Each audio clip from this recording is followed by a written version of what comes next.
We are seeing a trend of UK businesses going across to Dubai, Portugal, other parts of the world where there's not so much strict tax implications on them. They've got a little bit more freedom. And obviously we are seeing investment from the same countries, well, mainly Dubai, having a interest in UK industry, mainly in obviously the tech space and software. Right. So, I mean, I would say, as I'm sure you know, I've done quite a few articles on our website about the amount of people that have left, that have shut down their businesses in the last few years and have taken their money and have gone and done something else with it in different parts of the world, or retired early, as you say, just because of the tax. A chunk of that, though, were one particular thing, which was IR35 and the changes on that, which was a number of years ago. That's all gone, but the quantity of people going through MVLs is certainly dropping. In terms of other founders, setting up a business now is a lot more complicated than it was 5 years ago. So that's probably putting people off. Companies House legislation's coming in, which is forcing people to identify who they are. So those sorts of things will make headlines and reduce headline numbers. In terms of actual business of startups, I think it's probably less of an issue. I think we still educate loads of people, and we still are I think we're still an entrepreneurial business country of the people we produce. I think we make it a bit difficult for ourselves and our entrepreneurs. But do you want to be an entrepreneur or work for someone?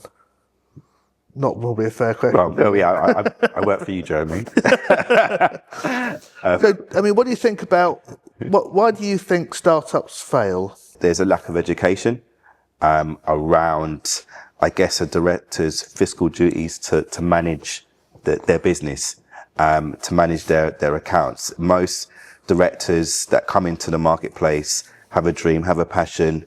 It's normally something quite tangible. They're very sale-orientated. They make the sales, they make the money, and what we see when those same directors are sat down in front of us, mainly virtually, is the it's being appropriated in different ways, maybe, paying for a house, paying for holidays, and then, oops. I missed the corporation tax. Yeah. So there is a lack of education around it, and when we look at social media, and I'm probably going a little bit too far ahead, what we see in the entrepreneur sort of space is just success. And that motivates a different type of culture where we're not looking at the numbers. When people talk about tax obligations, it's more or less like, oh yeah, got to pay my tax. Oh, it's more like, oh, I've got to find a way not to pay tax. And we have a lot of people that are advising of tax loopholes that actually get them into trouble. I describe it as you probably heard me say it before, the double glazing problem, in that people want double glazing and someone comes in, measures their double glazing, they get 3 quotes and go for the cheapest. They don't understand how to make double glazing, but they view they don't need to. And I think certainly when running a business, I suppose one way to put it is, there are lots of people who are running businesses that are fundamentally hobbies. They're enjoying having a life they're happy with.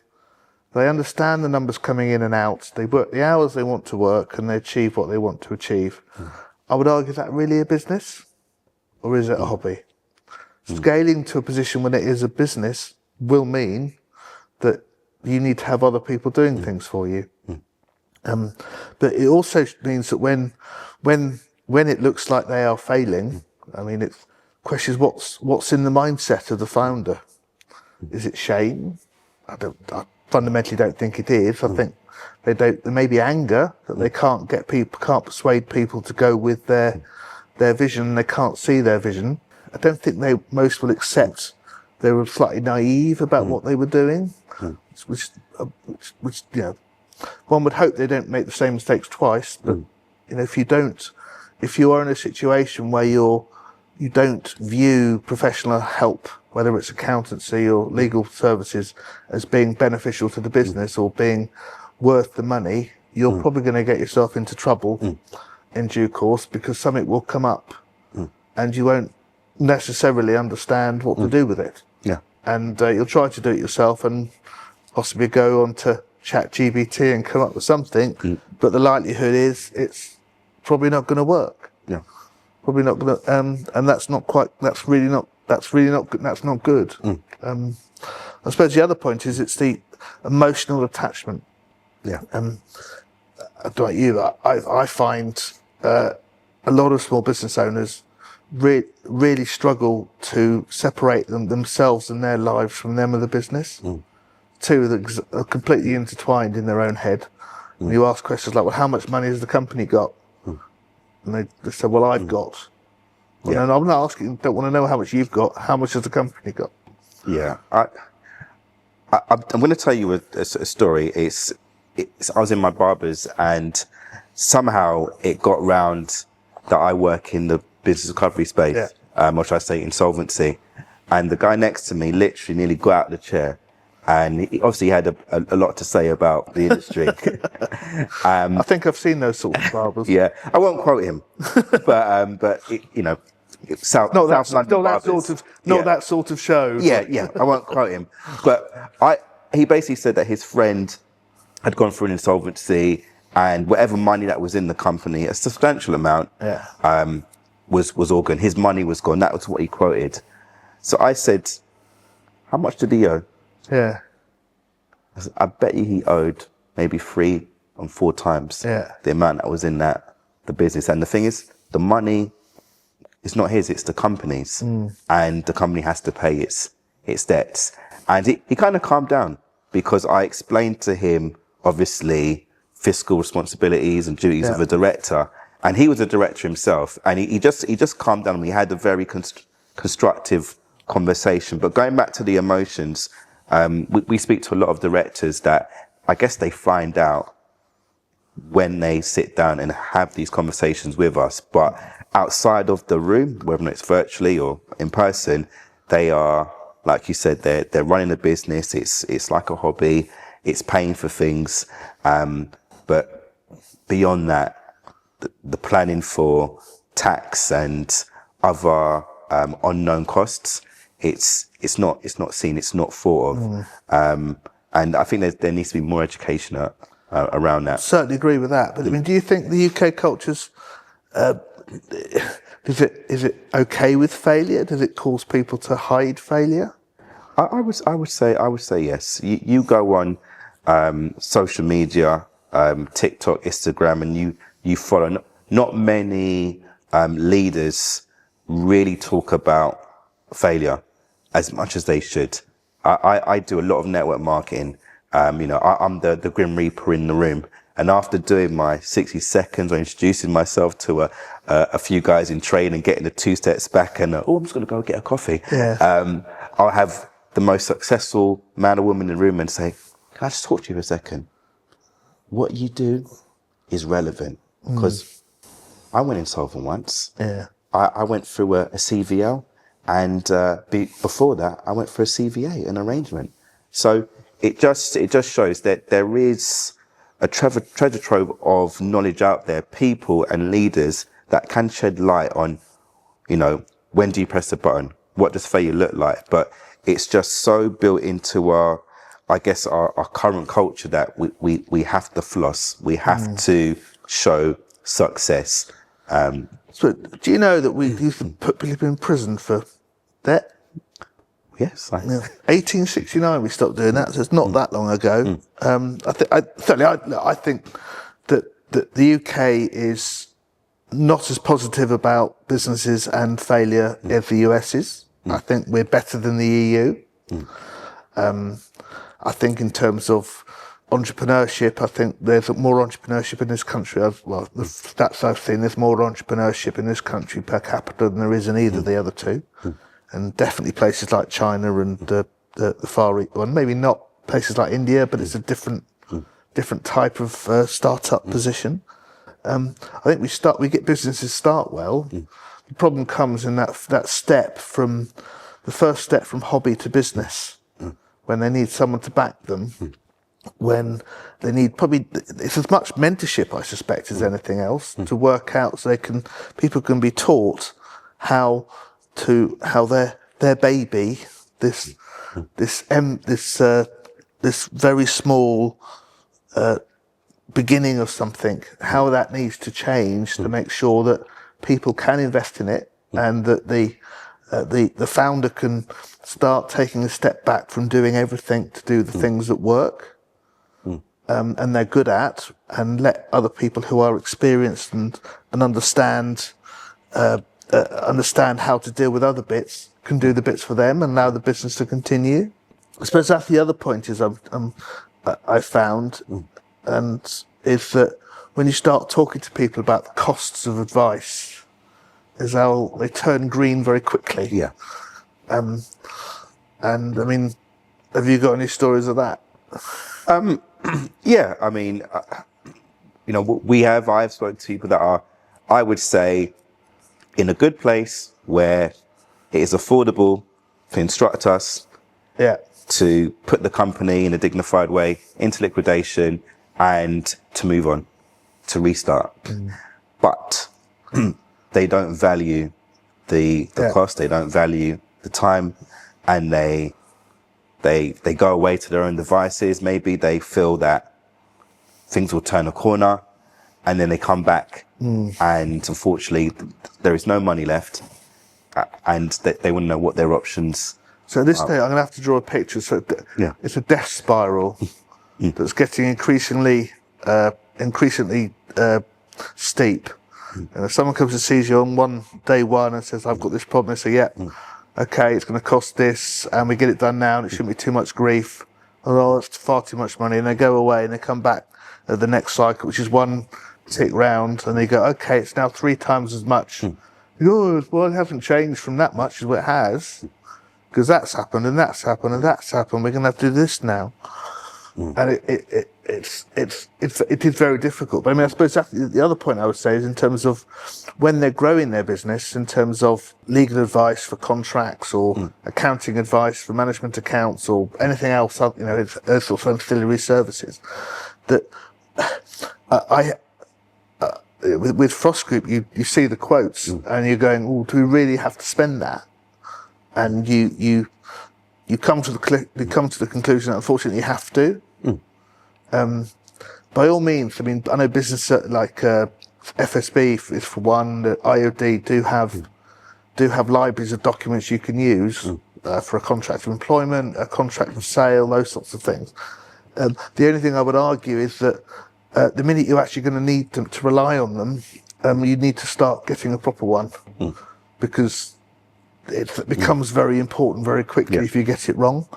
And you spend £1,000 drafting a contract of sale that you can use 150, 200 times a year, and someone doesn't pay you, and you know exactly how you're going to claim your money back and what you're going to do about it.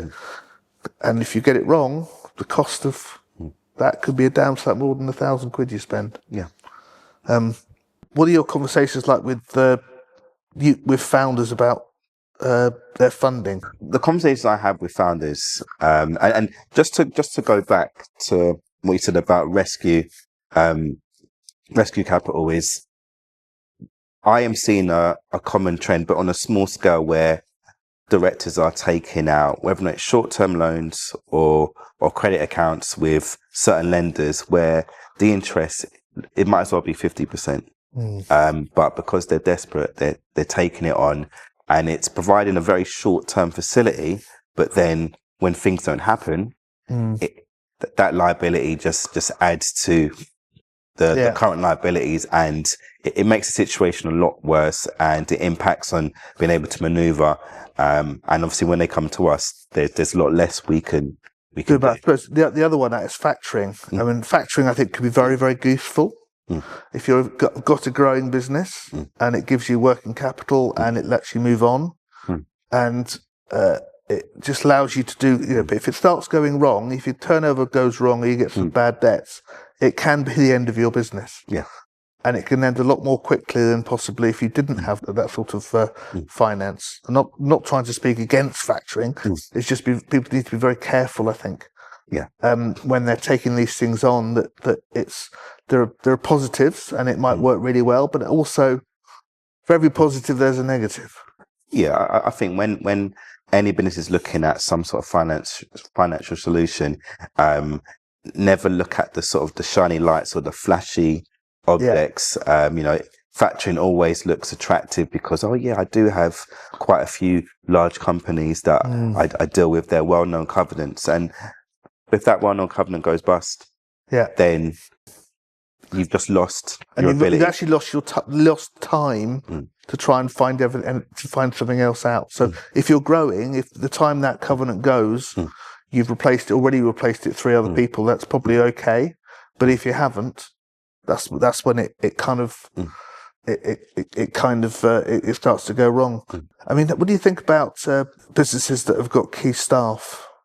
I mean, do you find them to be a positive to the business, or?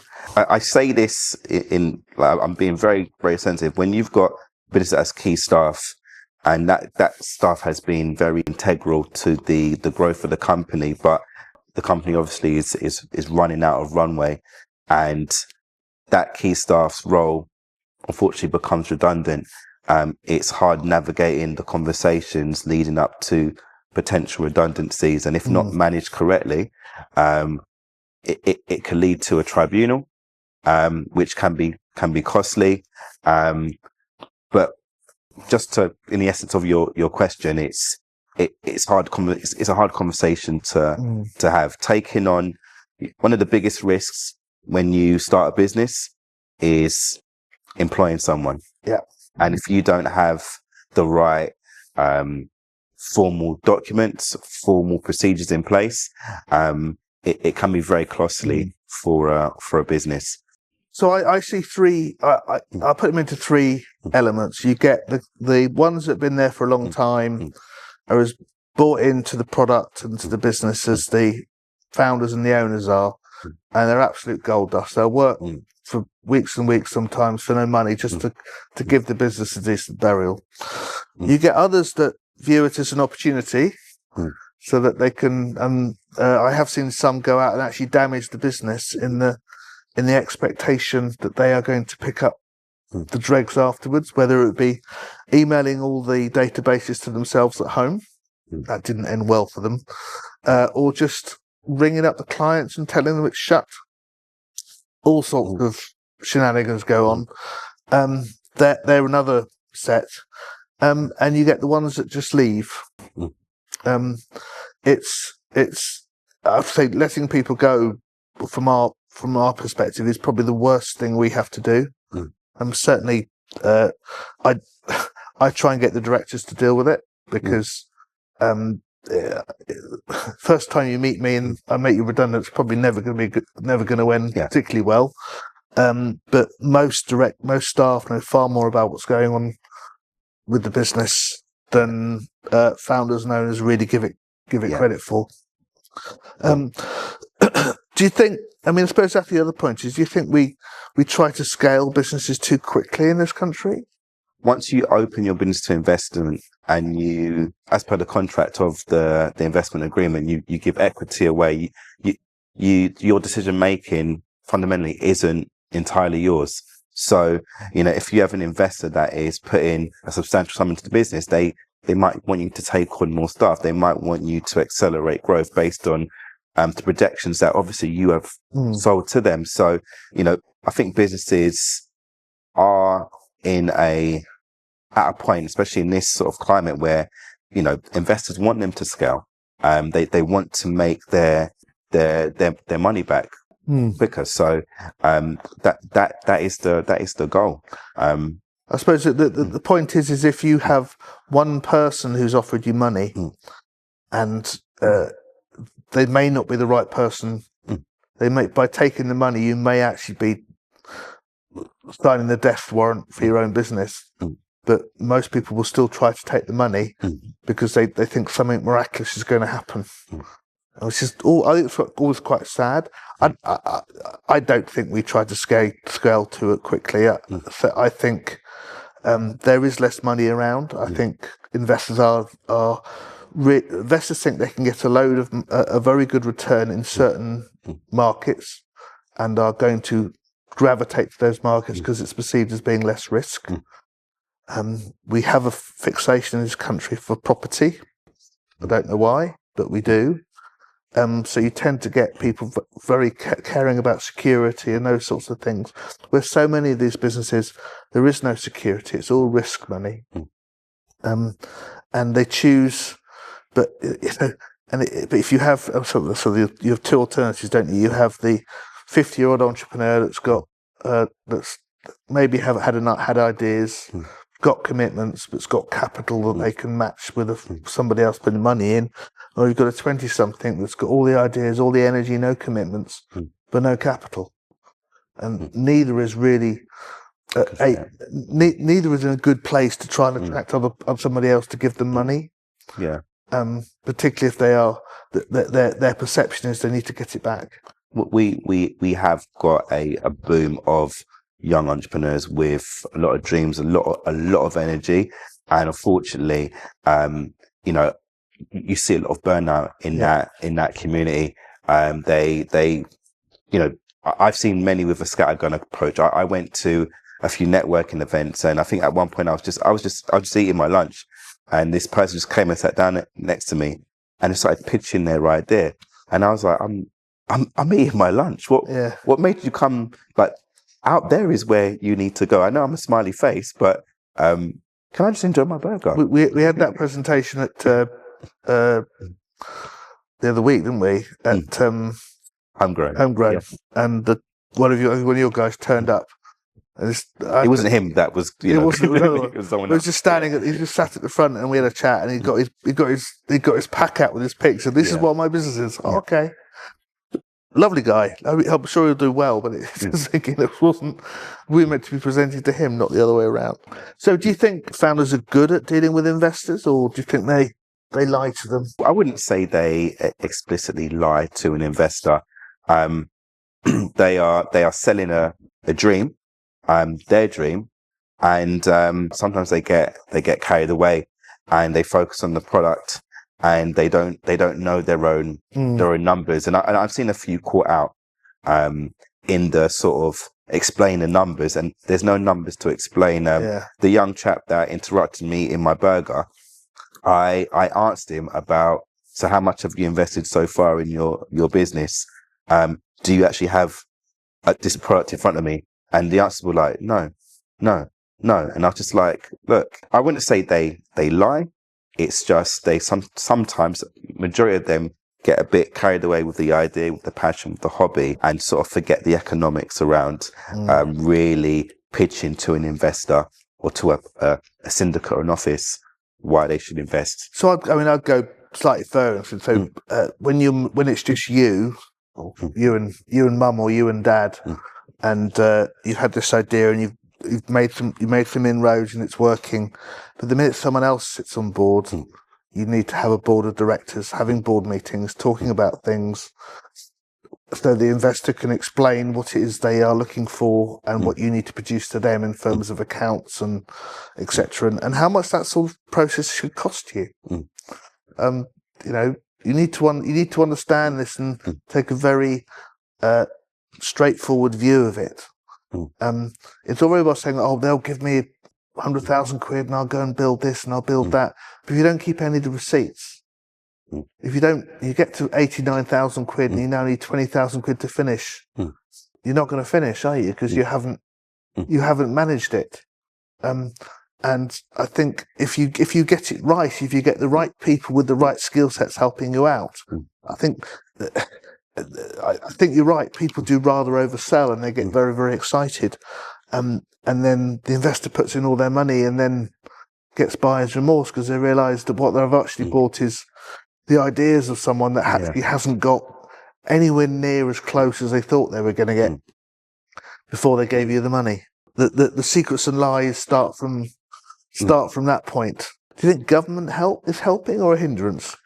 I would say right now, there might not seem like there is much hope. This government, this institution, if we look at this country as a business, it needs to thrive, and it does have tools to enable our new and upcoming business community.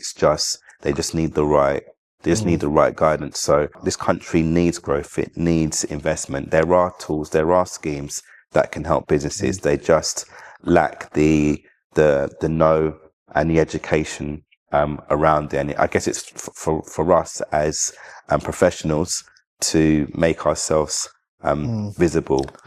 I think we need to make our case to government, certainly. I mean, I would say the bit government need to get their head round is the world is becoming a much smaller place. If I've got £20 million to invest in businesses, if I invested it in Dubai, I'll get a return of X and pay tax of Y. If I do the same in this country, and the return will be less and the tax will be more, where am I going to put my money? It's really is that straightforward. There seems to be this expectation that everyone wants to be here, and I'm not sure that's right.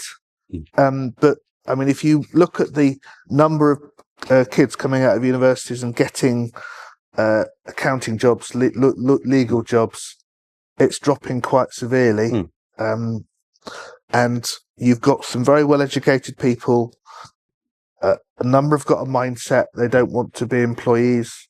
I think there is the ability for us to grow.